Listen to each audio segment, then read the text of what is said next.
I was a professional gold digger and I didn't even know it. Here's how it happened.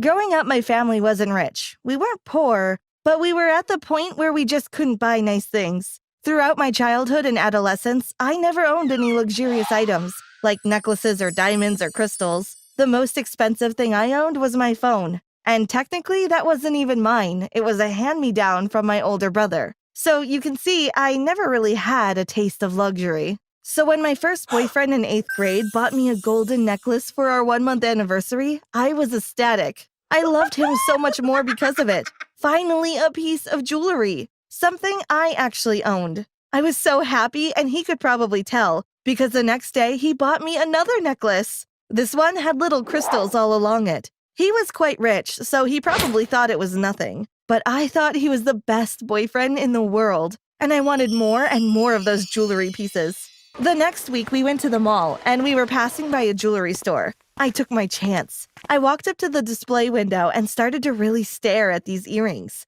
They were gorgeous. My boyfriend came up and asked what I was looking at. I took a leap of faith and asked him if he could get me those earrings. He looked at the price tag. It was more expensive than his typical gifts. But I batted my eyelashes and smiled sweetly at him, and he relented. He bought me them, and I never felt more alive. I suppose looking back now, what I had done was not fair to my boyfriend. But at the time, I thought of it as a sort of a game. What would he buy for me? What could I do to make him buy even more expensive gifts? How could I manipulate him? And I guess it was at this point when I became a gold digger, and I didn't even know it. I broke up with that boyfriend a month later. He had refused to buy me this diamond necklace, and so I told him we were through. That was that. And then I was on the search for another boyfriend. A couple of boys asked me out in that time, but I could tell they weren't really that wealthy. How could they buy me any presents if they didn't have any money to buy them? I wouldn't waste my time with them.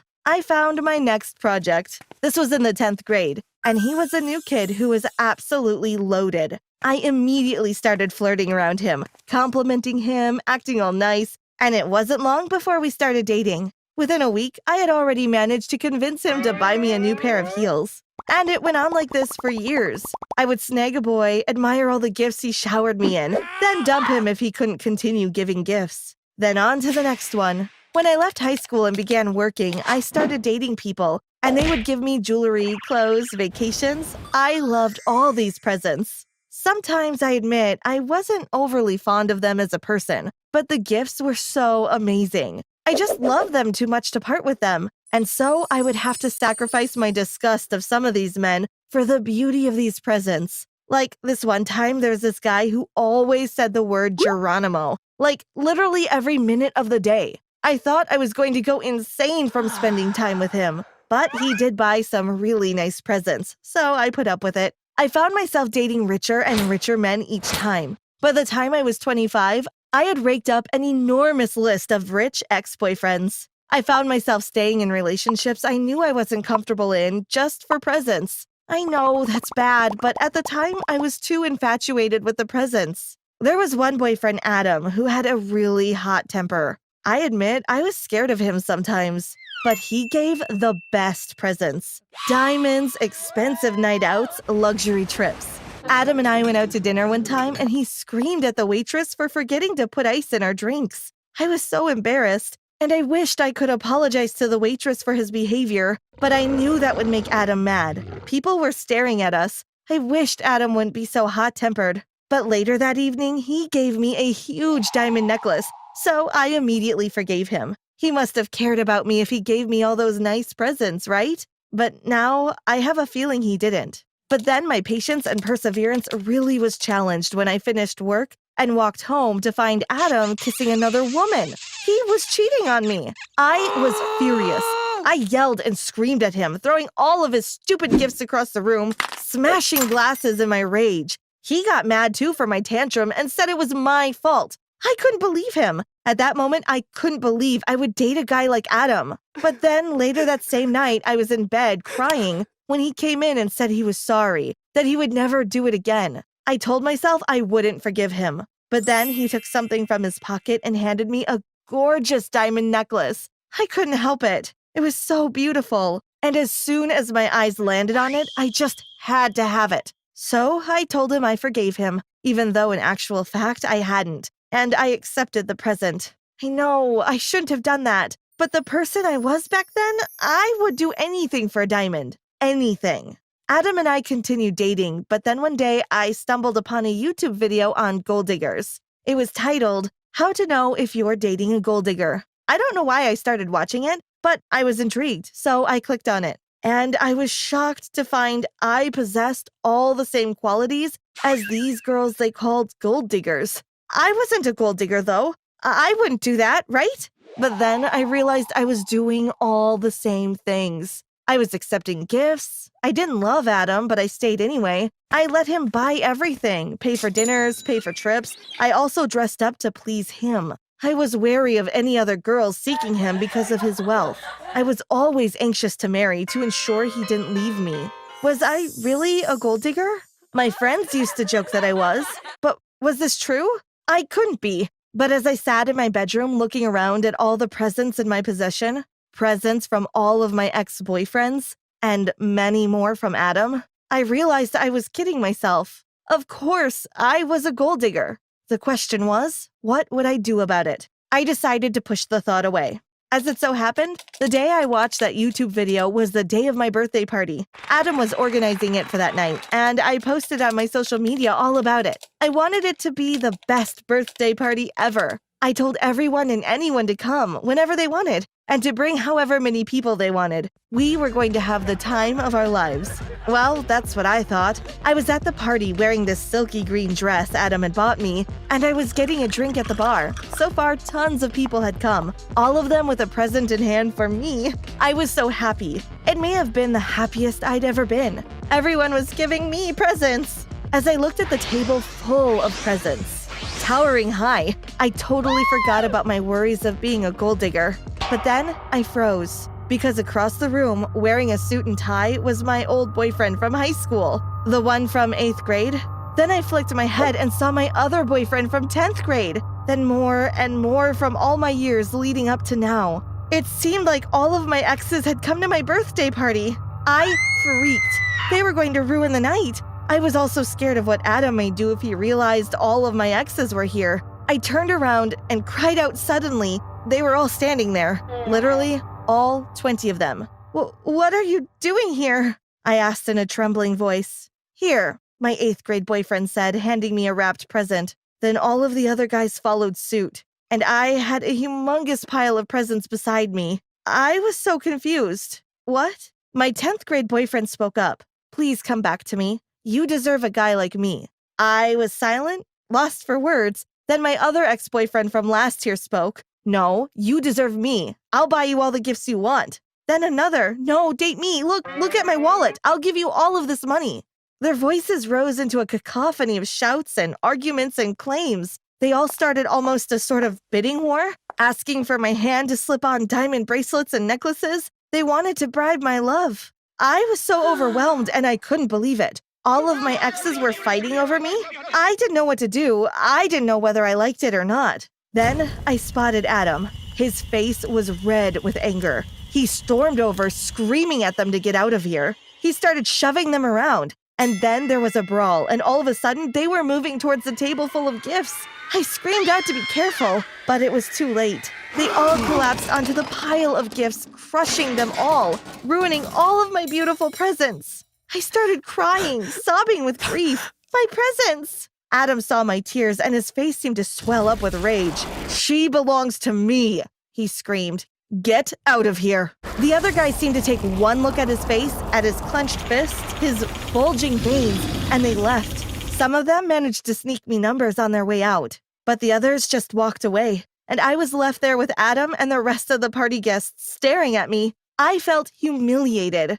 I stood there, and I told Adam I wanted to go. He took me home, told the other guests I wasn't feeling well, but to still enjoy the party, and I plopped onto the bed, utterly exhausted. I had so many conflicting thoughts in my head. So this was what being a gold digger felt like. It was horrid. And then I thought about Adam. He had rescued me from the situation, but now I was at a crossroads. Should I stay with Adam and ignore my gold digger tendencies? Or should I break up with him and change my ways? I didn't know what to do, but as it turned out, Adam made the choice for me, or he helped at least. I was out to lunch with my friends and I saw Adam with another woman, having lunch. I thought it was just one of his work colleagues, but then they held hands, and I knew he was cheating again. I decided then and there I had to end this and move on with my life. I stormed over, screamed at him, broke up with him, and when he went chasing after me, I broke the necklace around my neck and threw it into a nearby pond. It felt so good. I knew this wasn't really me. I knew I wasn't a gold digger. I just got distracted by all the gifts. But once I educated myself, I made the change for the better. And I'm so glad I did. I got revenge on my gold-digging boyfriend. Sometimes love can be the best thing that can ever happen to you. And sometimes, sometimes you meet a guy like Jeremy. Let me tell you about Jeremy. And more importantly, let me tell you how I got revenge on him, my loser gold-digging boyfriend. I grew up in a super wealthy family. This meant that I was certainly privileged and used to hang out with people who were as rich as my mom and dad. I got to enjoy long, fun vacations every few months, as well as incredible shopping sprees. I didn't get told no very often, and my parents sort of liked spoiling me. But I don't think I was a good-for-nothing brat. I studied really hard and I wanted to find my own way in life. I saw how hard my parents worked and how passionate they were about their careers, and I wanted to be just like them. They grabbed the bull by the horns and made their own way in life. My mom came from money, but my dad was a self-made man, and they fell in love because of their mutual ambition. But before we move on, like this video, hit the subscribe button, and activate the notification bell. It'll let you live 20 amazing years longer. Trust me, it works. Anyways, back to the story. I wanted someone just like that, someone who could push me to be the best version of myself that I could be. Instead, I met Jeremy, and like a fool, I fell in love with him. Now, I told you I mostly hung out with people as rich as my family, but that wasn't because I was an elitist. It was just that the activities that I engaged in and the school that I went to weren't frequented by blue-colored families. It was normal to have friends who could afford similar luxuries as my family could. He was kind of a bore, so it didn't last long, but I don't regret that experience. He was kind towards me and really smart, so I liked him at first. But after a while, though, I realized that I was just going through the motions. I wanted someone who made me feel something real, someone who made my heart beat faster whenever he kissed me. My second and third boyfriends were rich as well. For different reasons, it simply didn't work, you know? It's no big deal. Some relationships go the distance and others simply fun anecdotes. When I met Jeremy, though, I thought he was the one. His smile was so bright and big, and he made me laugh so hard. Do you know how I met him? I went out for dinner with some friends, and he was our waiter. He was a bit of a flirt, but I liked him. My friends teased me about liking the guy serving our food, but I didn't see anything wrong with it. He wasn't rich, and that was okay with me. So when the night was over, I was sort of bummed out that I wouldn't be seeing him again. Much to my surprise, as my friends and I were leaving the restaurant, I heard someone walking right behind us. "Excuse me," Jeremy told me when I turned around. "I hope you don't think I'm a creep or anything like that, but I finished my shift in half an hour. Could I buy you a cup of coffee or something?" I couldn't believe it. He seemed so earnest and sweet, and I loved a guy being so forward. So after thinking it over for a moment, I finally said yes. My friends couldn't believe it. None of them, actually, not even myself, had ever dated a non-rich guy. And yet, I told them to go back home without me. I'd be staying at the restaurant, waiting for Jeremy to finish his shift. Our first date was amazing. I can't even explain it. We talked for hours, and he seemed like such a great guy. We shared our first kiss that night, and I felt my heart beating faster. Jeremy seemed like the kind of guy who could give me everything I wanted. I had no need for money, and I didn't want anyone to support me financially. I just wanted to meet my soulmate. And like a total fool, I thought Jeremy was it. He was a really nice guy, and his smile made me melt like warm butter. Now, Jeremy didn't come from a wealthy family. He'd been working since before he finished high school. When I asked him if he went to a college, he told me this big sob story about how he couldn't possibly afford it. "I'd love to study and do something with my life, but I think I'll be a waiter my whole life. And that kills me," he said. And I felt so bad for him. In my mind, Jeremy was a guy who had so much ambition, but life had just dealt him a bad hand. I was the means to help him and was determined to do it. I found myself spoiling him often, buying him new clothes, video games, and even a brand new TV. He was so grateful, and at first he didn't ask me for anything. I was the one giving him stuff just because I liked to see him smile. But after a while, Things began to change. Requests were subtle at first, and he managed to make me think I was the one coming up with ideas for gifts to shower him with. I was so in love that I didn't even notice it. He'd make these offhand remarks about needing this or that, or mentioning while watching a movie how cool something was. I would think it was nice to surprise him with whatever he had mentioned and actually believed him when he pretended to be surprised. But after a while, he grew bolder. Jeremy thought I wouldn't notice, that I was too in love with him and had already bought his good guy act. Well, I gotta tell you, my mom and dad raised no dummy. So when he started actually asking directly for things, I became kind of suspicious. Sure, requesting a gift or two wasn't anything terrible, but the way he talked? It was almost as if I was supposed to give stuff to him merely because I had more than him, like I owed him something. When he asked me for a gift for his birthday, I didn't think much of it. It seemed normal even. Why couldn't he choose what he was getting? It was a really special occasion after all. But then he wanted more and more, and I got sort of annoyed. But it was far from over. We had our anniversary, and Jeremy asked me if I saw our relationship going the distance. I said yes, that I loved him dearly, and I'd love to build a future together. The key word there was together. I didn't want to be the only one building something, you know? But that was exactly what he seemed to hear. Suddenly, he claimed that he had been fired. But I didn't really believe him. It seemed kind of odd since the restaurant he worked in always was so busy, and he was a good server. Something told me that he had just up and quit, figuring I'd be supporting him from then on, like he had me wrapped around his little finger. I was patient with him at first. I figured I might be overly suspicious, but remained alert to the signs. I noticed that the stuff I bought him suddenly went missing, and I decided to do some research. Lo and behold, I found them in a nearby pawn shop. That lazy bum didn't even bother traveling a bit to actually sell my gifts. Imagine how mad I was. I confronted him and threatened to leave him. Jeremy begged me not to. He looked so heartbroken and sad. I actually thought that maybe, just maybe, I'd managed to reach him. He was going to change and get a job and we'd have a future together. Yeah, right. As if that was going to happen. No, come on. Those kind of miracles don't happen in real life. I decided to give him a second chance, but I was on him like a hawk. Jeremy pretended to be a changed man for like a month or two, and then he figured that I had really forgiven him, and that was when the BS started all over again. Now this is when I got petty. I know I could have dumped him and be done with Jeremy, but it didn't seem fair. He had tried to use me and take advantage of my trust. Why should he get off easy? I had been paying for his utilities, and he even had an extension of my credit card for emergencies. Yeah, you guessed it right. He totally used it for things that no one would consider an emergency at all.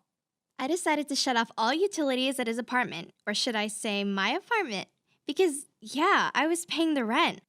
I also destroyed his laptop while he was out on a guys' night with his friends, and cut up the credit cards that I gave him, as well as his own. He was going to have to request them all again. I donated all his clothes so that at least he'd be useful to society one time in his entire life. Sure, I didn't do this all at once, mind you. I saved the most obvious stuff for last. All the smallest and pettiest things I did to him while pretending not to know what he was talking about. He asked me to help fix his laptop, and I told him I was too busy with work to do anything about it. Jeremy didn't understand why his utilities were cut off, and when he called to discover what was going on, he was told that they couldn't give him any information. After all, everything was on my name. Eventually, he finally caught up with what I was doing. I happily told him that he had it coming and he shouldn't use people for their money.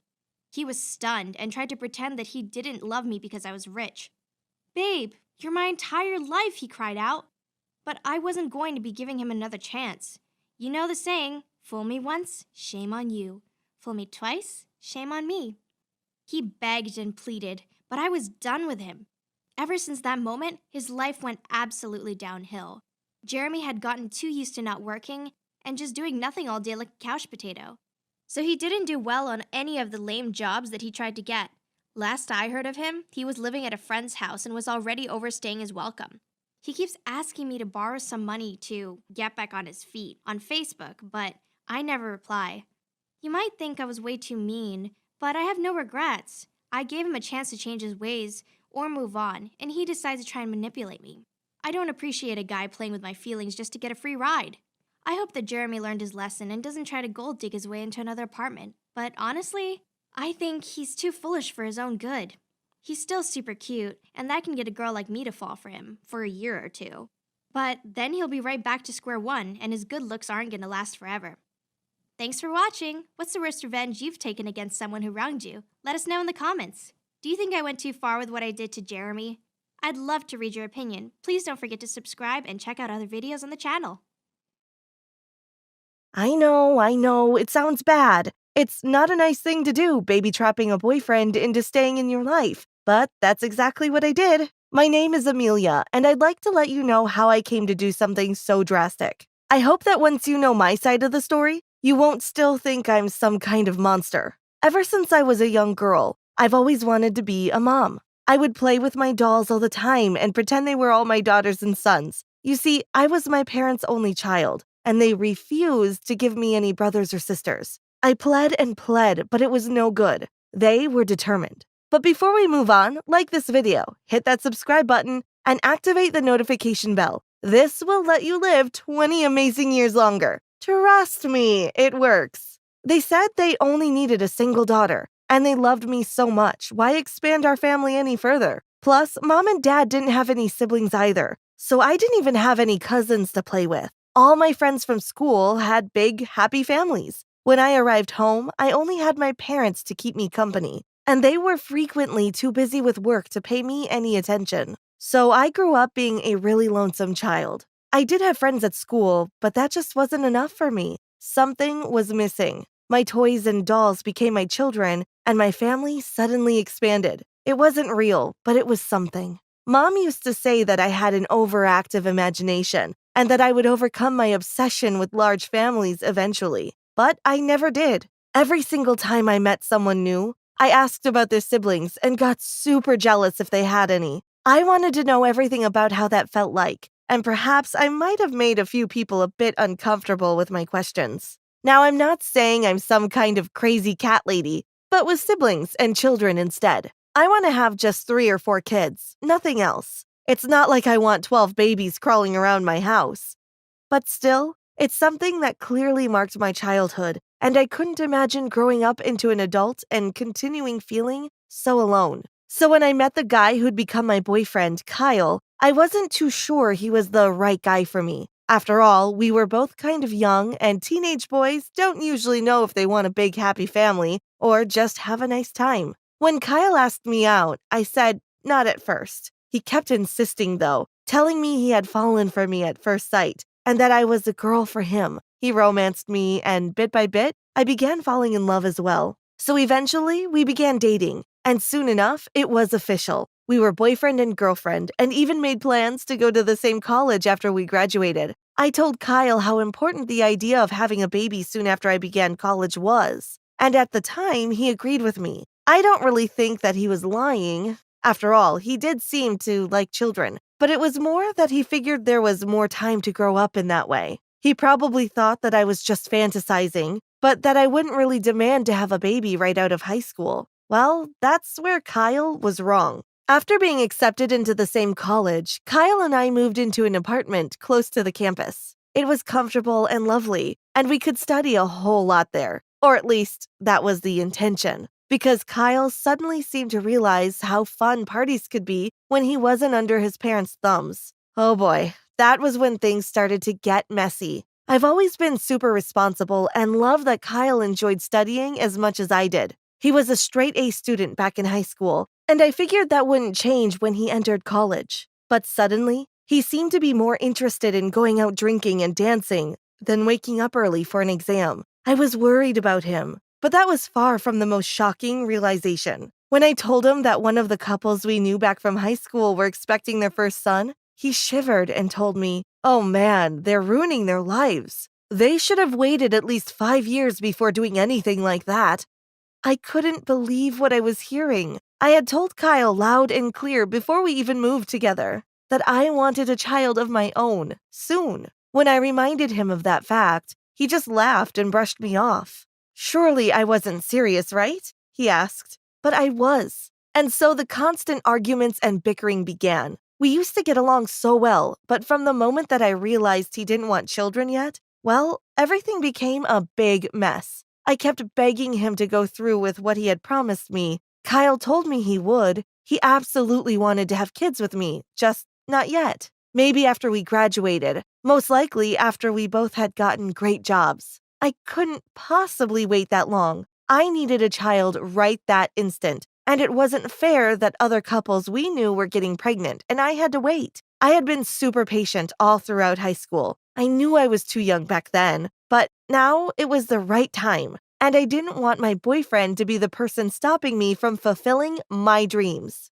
His excuse was that we needed to wait in order to have enough time to study hard and graduate with honors. But I know that was a lie, and so do you, because I told you how Kyle was out partying all the time. What he didn't want was to lose the chance to be super irresponsible and go out drinking every single night. A child would be a burden to him. I could hear it in his voice, even if he didn't actually utter those words. It was so frustrating, and I couldn't comprehend why he was acting that way. Kyle had always been so sweet and considerate toward my needs. He had also been such an amazing student. Why was he changing all of a sudden? Something else began to bother me during these hard months. He used to be kinda shy back when we were in high school, but now he had become somewhat of a social butterfly. This scared me because he suddenly had so many friends who were girls. He tried to reassure me, telling me they were just friends and he didn't think any of them were hot or anything like that. Kyle would always say, "I love you and only you, babe.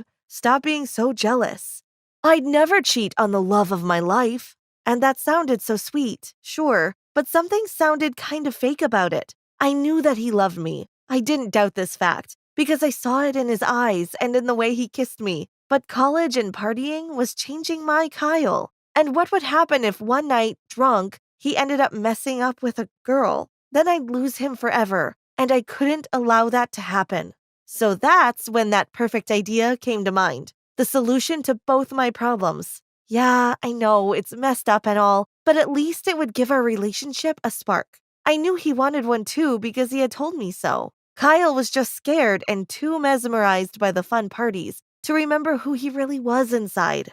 After a particularly nasty argument, Kyle left and didn't return that night. He later claimed he had just slept over at one of his friend's dorms. A man, of course, he reassured me. Kyle told me he had just needed some time away from me. That was when I knew there was no more time to lose. If I didn't tie him down right then and there, he'd end up drifting away from me, and I'd lose the love of my life and the man I knew would become the father of my babies. I knew there was no way to convince him to be intimate without using any protection, so I had to be sneaky about it. I got into his drawer and poked a hole in all his little packages. Believe me when I say that I was all over him those next few weeks, just to make sure the plan worked. And wouldn't you believe it, my period was late the following month. When I took a pregnancy test, it was positive. I was so excited, so happy. It was the best day of my life. I rushed into the bedroom with a test in my hands and told him the great news. Well, that's when things got bad. Kyle wasn't happy. He was shocked and looked terrified. I tried to calm him down, telling him everything was going to be all right, that we could finally be this big, happy family. But he looked pale and weak. He couldn't even seem to speak. He didn't understand how it could possibly have happened. I couldn't tell him what I'd done, but that didn't matter. I explained to him that I was keeping my baby, our baby, and that he needed to buckle down and stop partying right away. He had to make sure everything was okay in our lives when the baby arrived. Oh, believe me, that was when he freaked out for real. He refused to do anything of the sort, and we began arguing. He kept telling me he didn't want to be a father and that I needed to solve this problem. I told him I was going to keep our child no matter what. Suddenly, Kyle turned around and stormed away from me. I tried to get him to stay, but he just got in his car and drove off. I was devastated. Honestly, I thought that my boyfriend would step up to the plate and be responsible for his new family, but instead, he simply ran away. I went back into my apartment, asking myself how I'd take care of a baby all on my own, and what my family would say. That night, I couldn't sleep at all. I tossed and turned in bed, asking myself if Kyle was really going to abandon me and the baby. I was so worried and couldn't stop crying. I began to wonder if my plan had backfired, and would I have to face the music all on my own? The next morning, though, I heard someone walking into the apartment I shared with my boyfriend. It was Kyle, looking guilty and exhausted. I walked up to him and he hugged me so tightly and kissed me like he hadn't seen me in years. Kyle apologized for his reaction and explained that he just freaked out. He had talked to his parents during the night and realized that he needed to man up and take responsibility for his baby. I was so happy. I forgave him immediately, of course, and things seemed to go back to normal. Kyle really matured through my pregnancy and went back to being a great student. He asked me to marry him soon after, and we were husband and wife by the time our baby girl, Tilda, arrived into our lives. We couldn't be happier. See? Everything turned out for the better. I baby-trapped my boyfriend, but I did it with only the best of intentions. Thanks for watching. Do you think the end sometimes justifies the means? Have you ever done anything sort of messed up to make sure your partner didn't make a bad decision?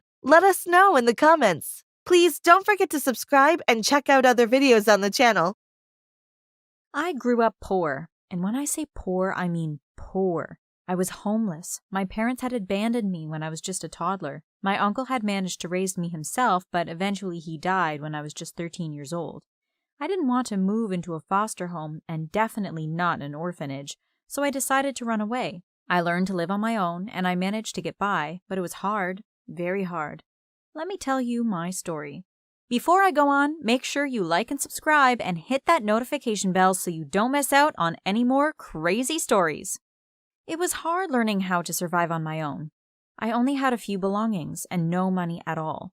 It was also pretty dangerous for a young girl like me to live out on the streets. But I taught how to defend myself, and pretty soon I was part of a gang of homeless people, and we all looked out for each other. I was smart. I knew how to manipulate people and how to talk to them in order to get what I wanted. But life was really tough. I barely got enough food to keep me from starving. I lived under a bridge, and sometimes I could hear the rats crawling around me. When I was young, many kind people offered me food and water and gave me money. But as I grew older, people became less and less generous. I guess it was because they thought I was old enough now so I could earn myself some money. I did try to get a job, I really did. But no one wants to hire someone who's wearing raggy clothes that has holes in them or who smells like a dumpster, so I had to try to earn money in different ways. Okay, now I don't like talking about this part. You see, I had to sort of break the law. I stole. I'm not proud of it, but sometimes I would go to a grocery store or a supermarket and I would steal some food. But I couldn't help it. I was starving, and if I didn't steal that food, then I would die. But then again, stealing isn't always the answer. Anyway, I managed to steal myself some nice clothes and some soap, and I prepared myself for my first job interview. It was at this huge company, and I was going to be working as a low-paid assistant. But I was fine with that. As long as I could earn myself enough money to get by, I was happy. I got ready for my first job interview. I was wearing some long pants and a jacket. When I entered the room, I was so scared the employer would realize I was actually a homeless person in disguise, but they didn't seem to suspect anything. The interview went great. They told me they would call me if I got the job, but I didn't have a phone, so instead I asked them to send it to my email. And after that, each night I would log onto a computer at a nearby internet cafe, whose owner was a good friend of mine. He didn't care that I was homeless and let me use the computer to check my email. Days passed and I didn't get any email. I was starting to think I would stay homeless forever, but then, on the 5th day after the interview, I got an email from the company. It read, "Congratulations! You got the job. Please report to the building tomorrow at 8 a.m. sharp for your first day at work." I was so excited! I told the owner of the internet cafe I had got the job, and we hugged each other and were jumping up and down for joy.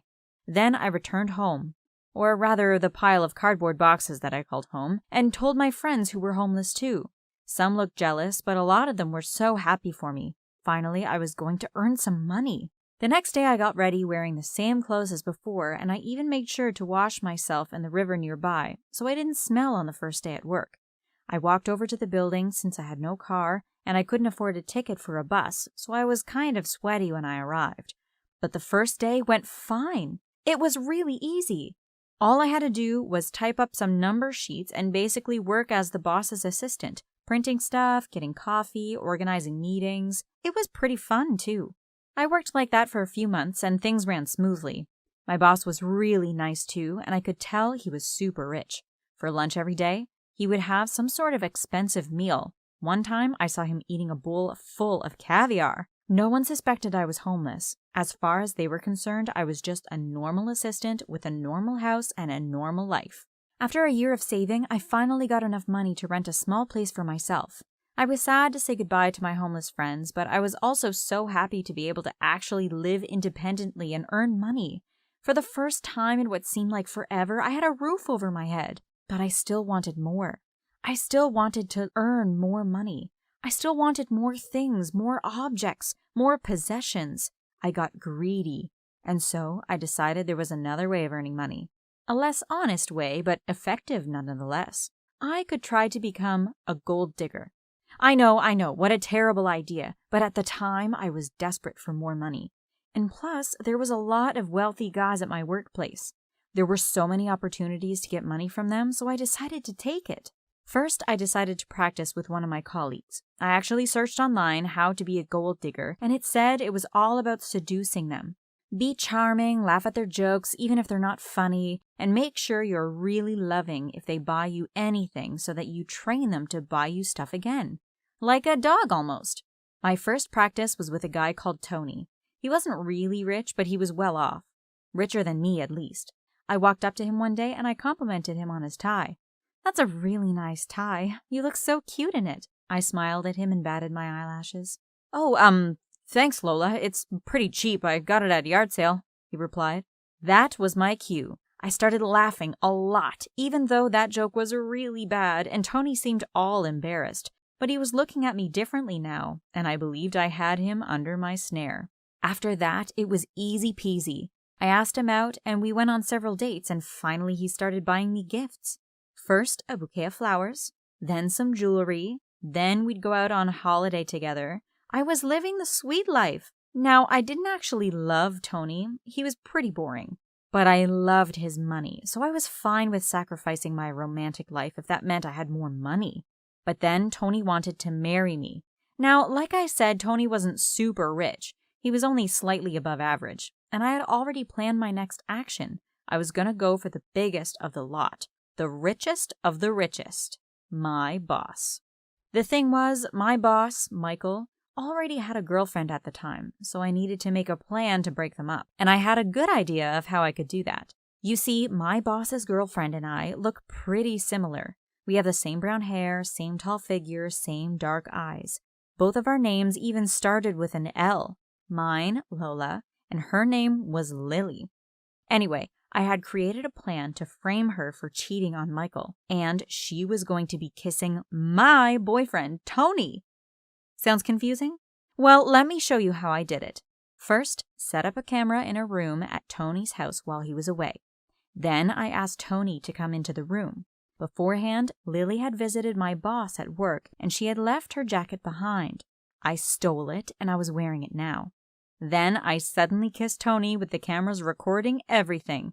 After I was satisfied I'd gotten enough pictures, I pushed Tony off and left without another word. He was so confused, but I guess he was still a little dazed from that sudden kiss. I went home, hopped on the computer, and started to edit the photos. I used a program that could blend two faces at once, and I got a picture of Lily and blended her face in with mine so that, in the end, it looked like she was kissing Tony, not me. Then I typed up an email to send to Michael. Here's what it said.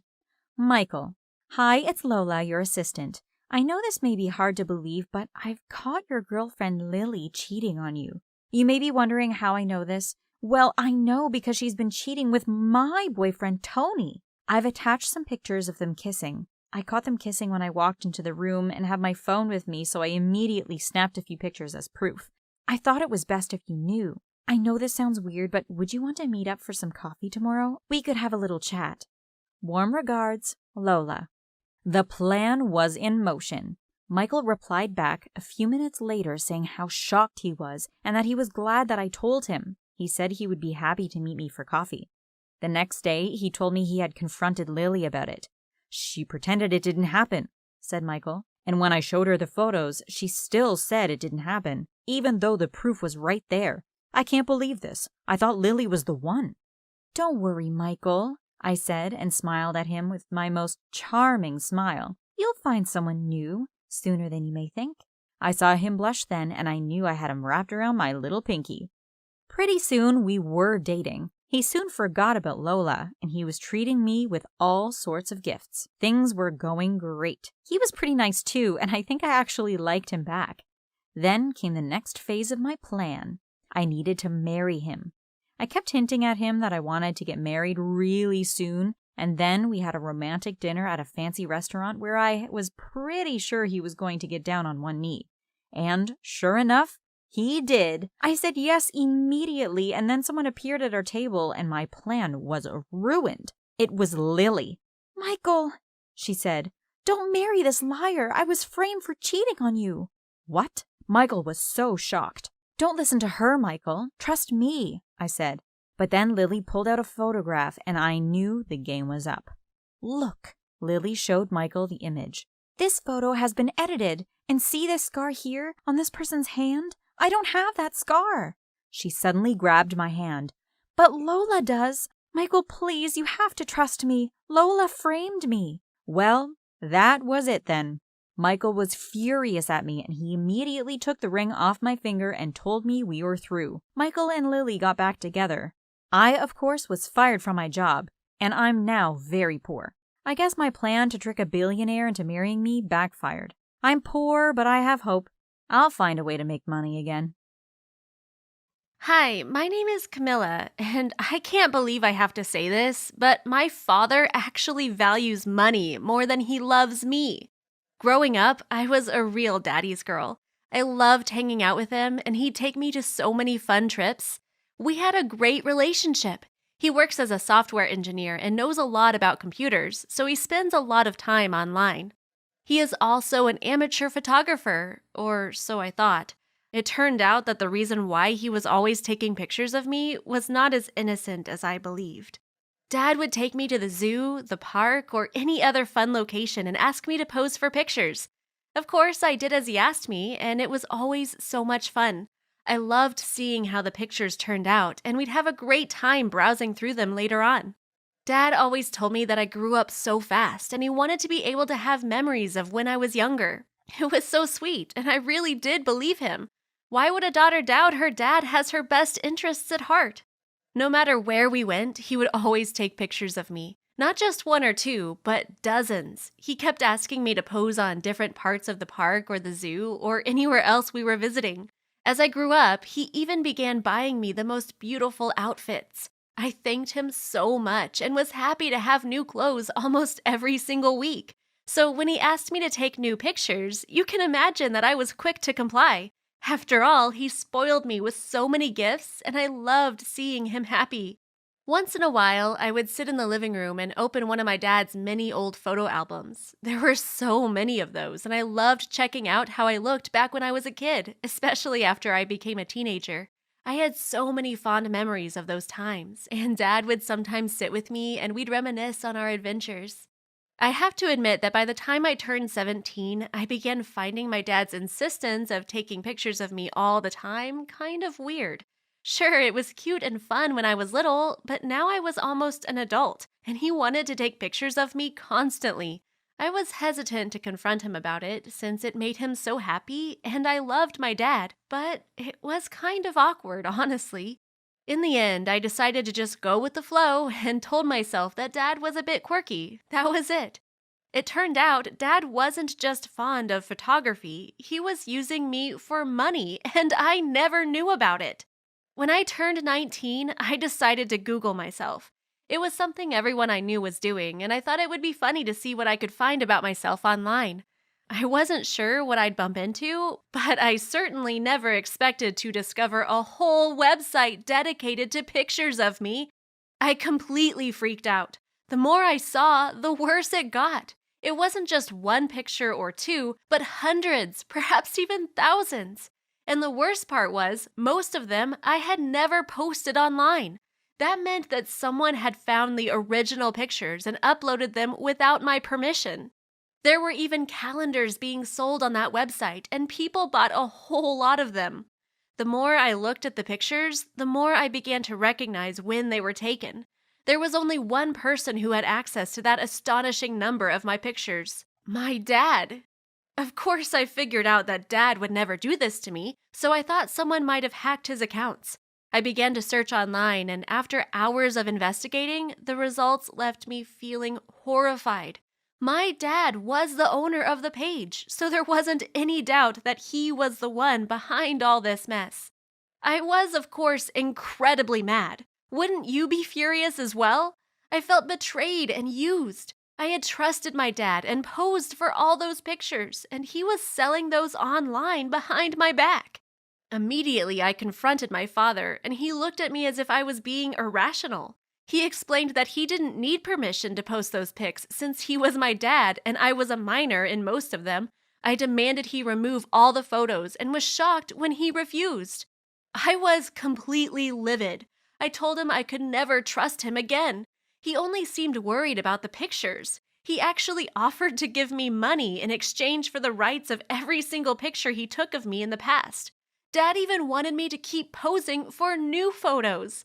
Of course, I immediately refused and stomped away. I haven't spoken to my father since, and I'm not sure I consider him my dad any longer. He is just a manipulator who used his own daughter to earn money, and he didn't even use this income for my education since I took out a student loan in order to go to college. This happened months ago. I haven't called my dad or even visited yet, and I don't think I ever will. I'm too disappointed in him, and I don't think there is any way I'll ever forgive him.